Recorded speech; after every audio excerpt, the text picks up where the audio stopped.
Hush. Hush.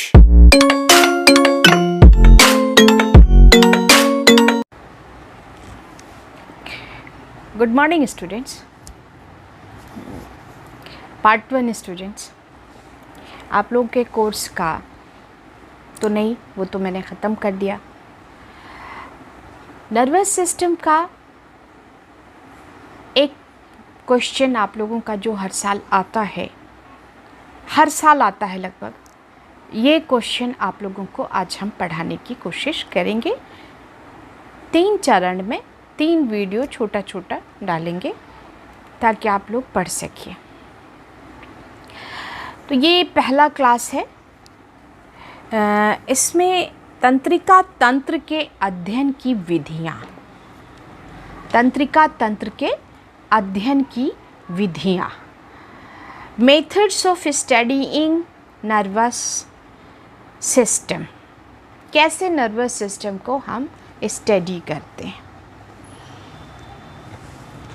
इसमें 6 प्रमुख विधियाँ जानी जाती हैं, जिसमें हम आपको अभी इन विधियों का नाम और 2 विधि का एक्सप्लेनेशन आपको बताएंगे। पहली विधि है डिस्क्रिप्टिव मेथड, वर्णनात्मक विधि, डिस्क्रिप्टिव मेथड। दूसरी विधि है डीजेनरेशन मेथड, हिंदी के लिए देखना पड़ता है अपविकास विधियाँ, अपविकास विधियाँ। डीजेनरेशन यानी डीजेनरेशन मेथड में क ख ग 3 तरह से, जिसको हम जब पढ़ाएंगे तो एक्सप्लेन कर देंगे। तीसरी विधि है एक्सटिर्पेशन मेथड। एक्सटिर्पेशन मेथड यानी हिंदी में इसको कहते हैं उन्मूलन विधि, एक्सटिर्पेशन मेथड। तीसरा है क्यूरेर मेथड, क्यूरेर, इसकी हिंदी भी क्यूरेर मेथड ही है। चौथा क्यूरेर मेथड। और 5वां है इलेक्ट्रिकल मेथड, बिजली विद्युत विधि, इलेक्ट्रिकल मेथड। और लास्ट है केमिकल मेथड यानी रासायनिक विधि। 6 हुआ।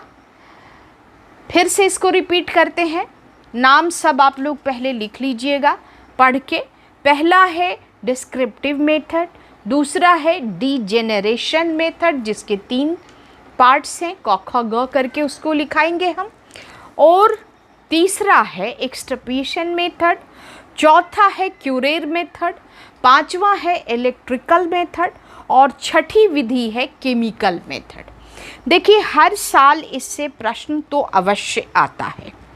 ये ज़रूर है कि इस प्रश्न में 6 मेथड्स नहीं पूछे जाते हैं, किन्हीं 2 विधियों का, केंद्रीय तंत्रिका तंत्र के अध्ययन की किसी 2 विधि का वर्णन करें, ऐसा कहा जाता है। और आपको जानना तो 6 पड़ेगा, चूँकि फुल जो आपके इसमें आए। तो आज हम इस पे डिस्कस करेंगे कि पहली विधि जिसका नाम हमने लिखाया है वो क्या आपसे कह रही है। तो ये विधियाँ जो 6 मेथड्स आपको हमने बताए, वो तंत्रिका तंत्र की रचना, उसका जो स्ट्रक्चर है, जो रचना है, बनावट है, उसके रचना के अध्ययन की सबसे प्राचीन विधि जो है वो डिस्क्रिप्टिव मेथड है, सबसे प्राचीन विधि। और इन विधियों के अनुसार अध्ययनकर्ता किसी तंत्रिका तंत्र को खुली आँखों से या उसके किसी क्रॉस सेक्शन कहते हैं, प्रतिनिधिक अंश काट के जो निकाला जाता है उससे, तो प्रतिनिधिक अंश को माइक्रोस्कोप से की सहायता से देखता है, माइक्रोस्कोप की सहायता से देखता है। किस चीज़ को?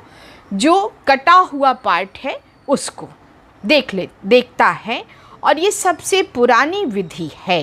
डिस्क्रिप्टिव मेथड, वर्णनात्मक विधि, देखता है। खूब अस्पष्ट देखने के लिए विज्ञानी प्रायः कोशिकाओं को रंगने की व्यवस्था करते हैं। रंगने की व्यवस्था, स्टेनिंग मेथड भी इसको कहते हैं, रंगने की व्यवस्था करते हैं। प्रायः 2 प्रकार के रंगों का इस्तेमाल किया जाता है। एक प्रकार का रंग केवल कोशिका शरीर को रंजित करता है, रंग देता है, कोशिका शरीर को यानी सेल बॉडी को रंग देता है। और दूसरे प्रकार का रंग के रंग से केवल तंत्रिकाएं प्रभावित होती हैं, केवल तंत्रिकाएं ही प्रभावित होती। एक सेल बॉडी को रंगता है और दूसरा सिर्फ तंत्रिका को रंग देता है। इस विधि को स्टेनिंग मेथड कहते हैं। स्टेनिंग मेथड, दाग लगा के इसको करते हैं। 2 प्रकार से रंगा जाता है। स्टेनिंग में अनावृत्त क्रियाएं किसी भी प्रकार के रंग से जल्दी प्रभावित नहीं होती हैं। जो भी फ्रीक्वेंट फंक्शंस हैं, अनावृत्ति जिसकी होती बहुत ज़्यादा, उनका बहुत ज़्यादा फर्क प्रभावित नहीं होती। इसी कारण प्रायः तंत्रिकाओं के माइलिन आवरण, माइलिन शीथ, मैंने पढ़ाया है पिछले किसी क्लास में माइलिन शीथ को रंगा जाता है। माइलिन शीथ को, जो किसके ऊपर होता है, एक्सन के ऊपर होता है। मैंने आपको जब न्यूरॉन पढ़ाया था तो उसके अंदर माइलिन शीथ शब्द का मैंने यूज़ किया था। एक्सन के ऊपर माइलिन शीथ होता है, तो माइलिन शीथ को रंग देता है और रंगा जाता है, जिससे उनके फैलाव तथा आपसी संबंध की जानकारी होती है। एक्सन के ऊपर होता है माइलिन शीथ, अगर उसको रंग देते हैं तो पता चलता है कि कितनी दूर तक जा रहा है। तो माइलिन शीथ कितना फैलाव है उस एक्सन का या उस तंत्रिका कोशिका का, ये पता करते हैं हम स्टेनिंग मेथड, जो डिस्क्रिप्टिव मेथड के अंदर आता है। 2 प्रकार से रंगा जाता है। हम पॉइंट वाइज इसको बोलेंगे। फिर इस विधि कि में बड़ी कठिनाई यही है कि बहुत सी तंत्रिकाएं जिन पर माइलिन शीथ नहीं होता है, उनका अध्ययन नहीं हो पाता है। ये सबसे पुरानी विधि है।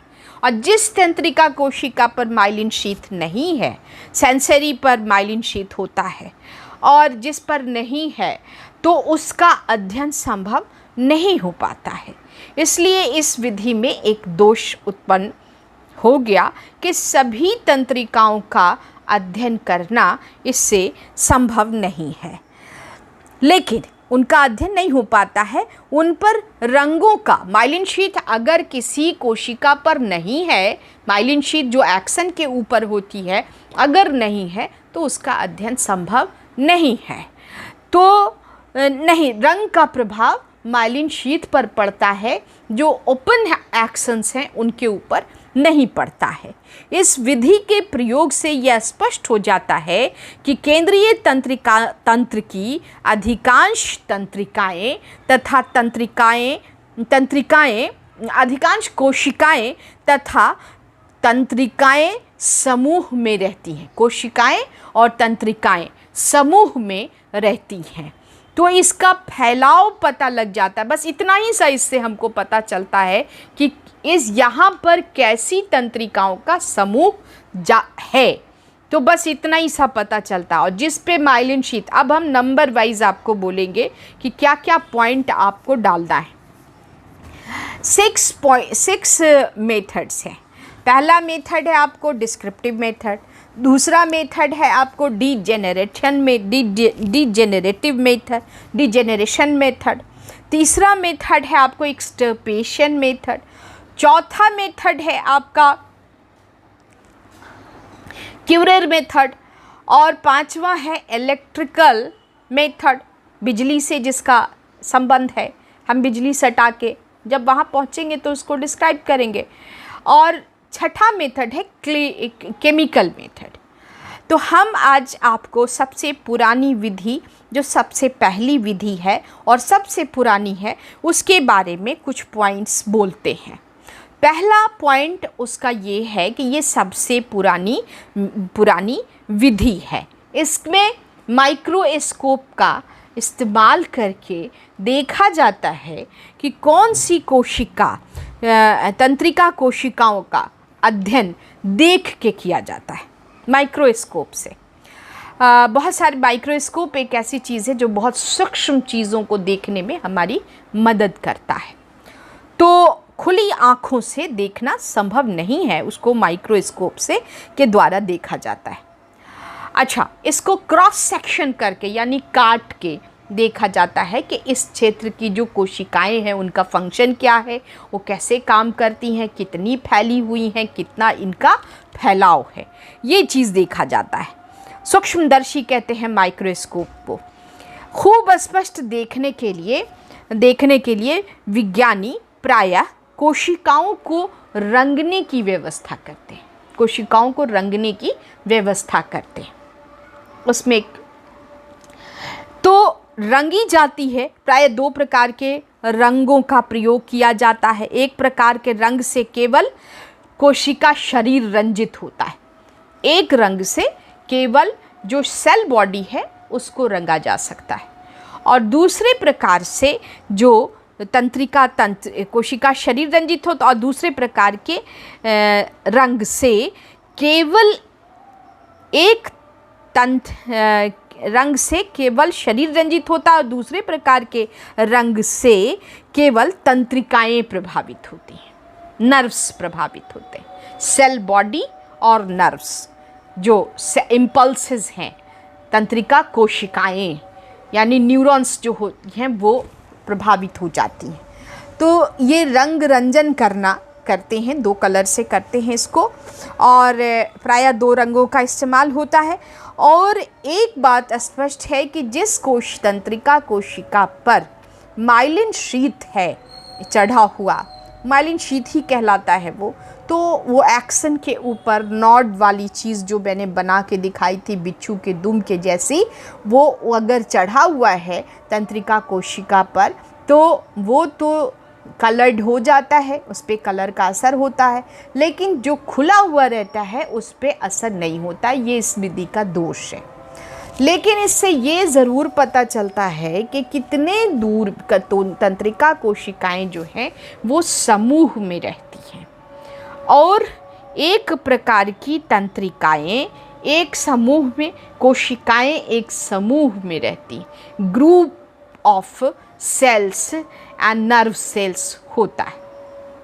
आज हम इस वीडियो में सिर्फ एक विधि जो सबसे पुरानी है उसके बारे में, बाकी 5 को, ये पहला क्लास है स्टडिंग ऑफ ब्रेन मेथड या ब्रेन नर्वस सिस्टम के स्टडी करने की विधियों के बारे में, ये पहला क्लास है।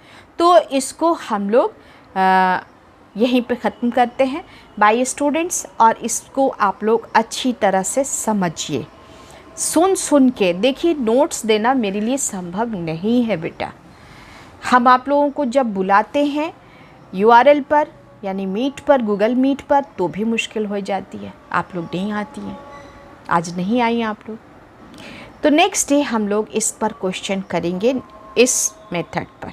Okay, tomorrow I will send this video to you people.